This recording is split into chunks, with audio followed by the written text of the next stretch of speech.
আসসালামু আলাইকুম।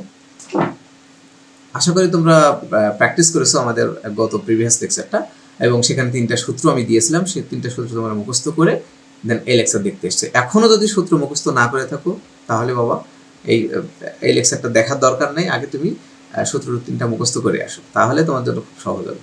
তো চলো আমরা এই লেকচারে জাস্ট 3টা ম্যাথমেটিক্স করবো, খুবই ছোটো ছোটো ম্যাথ করবো এই লেকচারে, এবং এটা তোমাদের হোমওয়ার্কও থাকবে অবশ্যই। তো চলো আমরা দেখি। আমি একটু রিক্যাপ করছি তোমাদের। এই 3টা সূত্র আমি তোমাদেরকে দিয়েছিলাম, তার ভিতরে আমরা এই লেকচারে জাস্ট এই সূত্রটির আমরা ম্যাথ করব। দেন পরবর্তী লেকচারে আমরা এই সূত্র দুটির ম্যাথ করব। ঠিক আছে? তো এই সূত্রটা আমাদের মনে আছে কিনা তোমরা দেখো, উপরে ছিল সেলসিয়াস স্কেল, নিচে আছে 5, উপরে f minus 32 divided by 9 R এন minus 492 by 9 R divided by 4 K minus 273 divide by 5। এটা যেই দুইটা স্কেল নিয়ে কথা বলবে সেই দুইটা স্কেলের সূত্র আমরা বসাবো। এক্ষেত্রে তোমাদের মনে রাখতে হবে, দেখতে হবে কোন দুইটার কথা বলতেছে, জাস্ট সেইটা, তার সাথে তার কি সম্পর্ক সেটা। যদি সেলসিয়াসের সাথে ক্যালভিনের বলে, তাহলে আমরা এই সূত্র দুটি বসাবো, c/4 সমান k মাইনাস 273 বাই 5। আর আবার যদি সেলসিয়াসের সাথে ফারেনহাইট বলে, তাহলে তো প্রথম দুইটা সূত্র বসাবো। ঠিক আছে? তাহলে প্রথম সমস্যায় আমরা দেখতে পাচ্ছি যে কোন তাপমাত্রা সেলসিয়াস ও ফারেনহাইট উভয় স্কেলে একই সংখ্যা দিয়ে প্রকাশ করা হয়। দ্যাটস মিন কোন তাপমাত্রায় ফারেনহাইটও যা সেলসিয়াসও তাই। অর্থাৎ আমি সির জায়গায় এফ বলতে পারি, বা এফ এর জায়গায় কি বলতে পারি, সি বলতে পারি। ঠিক আছে? তোমরা বুঝেই ফেলছো অবশ্যই। সেলসিয়াস এবং ফারেনহাইটের যে সূত্র রয়েছে সেই সূত্র এখানে ব্যবহার হবে। তাহলে সূত্রটা কি মনে আছে নিশ্চয়ই তোমাদের, যে সি ডিভাইড বাই 5 সমান সমান এফ মাইনাস 32 বাই 9। এই সূত্রটা আমাদের হবে, যেহেতু এখানে সেলসিয়াস এবং ফারেনহাইটের কথা বলছি। তো সমাধান, এখানে সেলসিয়াস সমান ফারেনহাইট, এটা কিভাবে পাইলাম? এটা কিন্তু কোশ্চেনে বলা আছে কোন এখানে তাপমাত্রাটার কথা বলছে, এখানে বের করতে হবে। আর সেলসিয়াস এবং ফারেনহাইট একই হবে, এই জন্য সমান দিয়ে দিলাম। তো আমরা জানি সি ডিভাইড বাই 5 সমান সমান এফ মাইনাস 32 বাই 9। এখন তুমি যে কোনো একটা হয়, সির জায়গায় তুমি এফ বসাতে পারো বা এফ এর জায়গায় সি বসাতে পারো। আমি এখানে শুধুমাত্র সির জায়গায় এফ বসে কাজ করেছি। তুমি এফ এর মানটা আমি বের করেছি, তুমি সি এর মানটা বের করতে পারো, কোনো সমস্যা নেই। দুটার ক্ষেত্রে -40 হবে। তো সি ডিভাইডেড বাই 5 সমান এফ মাইনাস 32 বাই 9। তো সি এর জায়গায় দেখো পরবর্তীতে আমাদের দ্বিতীয় লাইনে এফ বসানো হয়েছে। এবার আমরা এখানে কি করেছি, ক্রস গুণন করে নিয়েছি, যে এফ এর সাথে 9 গুণ করলে যে এদিকে আড়াআড়ি গুণ এদিকে আড়াআড়ি গুণ, এফ এর সাথে 9 গুণ করলে 9f সমান 5 এর সাথে এই দুইটা গুণ করলে 5f মাইনাস 5 এবং 32, এটা গুণ করলে হয় 160। তোমরা একটু ক্যালকুলেটর দেখে নাও। পরবর্তীতে এই যে 5f রয়েছে, এই পাশে প্লাস আছে, তো বাম পাশে চলে গেলে কি হবে, এটা -5f হবে, রাইট? তো এটা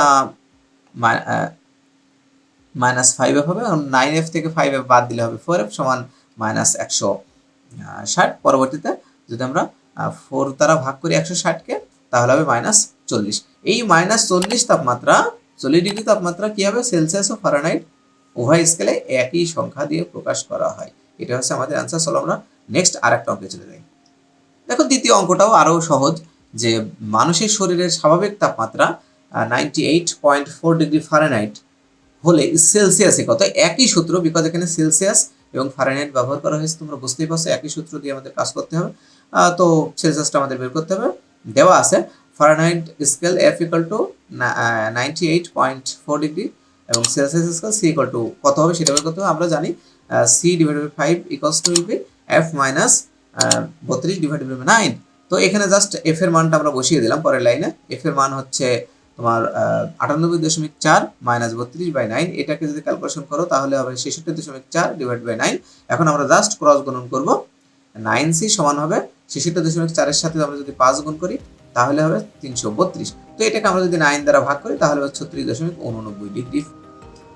তো এটা হবে 36.89 ডিগ্রি সেলসিয়াস। এটাই হচ্ছে আমাদের অ্যান্সার। চলো আমরা ধীরে ধীরে করে আরেকটা অঙ্কে চলে যাই।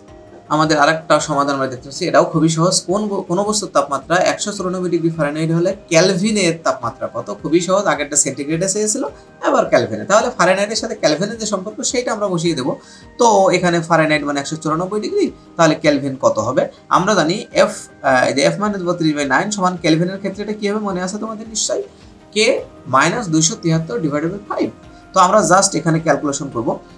আমরা জাস্ট মানগুলো বসাবো। এখানে এফ এর মান আমরা দেখতে পাচ্ছি 194 মাইনাস 32 বাই 9, কে মাইনাস 273/5। এখন আমরা জাস্ট ক্যালকুলেশন করব। এইটা যদি ক্যালকুলেশন করি তাহলে 194 মাইনাস 32/9 হলে 18 হবে, আর এটা বসে যাবে। পরবর্তীতে জাস্ট আমরা 18 গুণ করবো। এখানে কে মাইনাস 18 নিচে 1 আছে, ক্রস গুণন কে মাইনাস 273 সমান সমান 5 18 90। পরবর্তীতে 273 বাম পাশ থেকে ডান পাশে আসলে প্লাস হয়ে যায়, এটা হবে কেলভিনে 373 ডিগ্রি কেলভিন, অর্থাৎ 194 ডিগ্রি ফারেনহাইট সমান সমান কত কেলভিন? 373 degree kelvin. ঠিক আছে, এইভাবে আমাদেরকে তাপমাত্রার স্কেলগুলো আমাদেরকে বের করা যায়। তো আজকের লেকচার এই পর্যন্ত থাকবে, তোমাদের হোমওয়ার্ক থাকবে এইটাই। আরো যদি এই রিলেটেড কিছু অঙ্ক তোমরা করতে চাও তাহলে করতে পারো। তো লেকচার শেষ করার আগে জাস্ট একটা বিষয় নিয়ে একটু আলোচনা করে আমরা শেষ করে দেব। দেখতে দেখতে 3 নম্বর লেকচারটাও শেষ করে ফেললাম। তো এই যে লেকচারগুলো আমি দিচ্ছি তোমরা কিন্তু অবশ্যই হোমওয়ার্কগুলো সঠিকভাবে করবা। যদি হোমওয়ার্কগুলো সঠিকভাবে করো, course I can guarantee you can get your dream A+ mark ইনশাআল্লাহ। তো ভালো থাকো, সুস্থ থাকো এবং প্র্যাকটিস করতে থাকো তোমাদের এই ফিজিক্স 2 ভাইটাল সাবজেক্টে, এবং দেখতে থাকো আমাদের এই চ্যানেল। আসসালামু আলাইকুম রহমতুল্লাহি ওয়া বারাকাতুহু।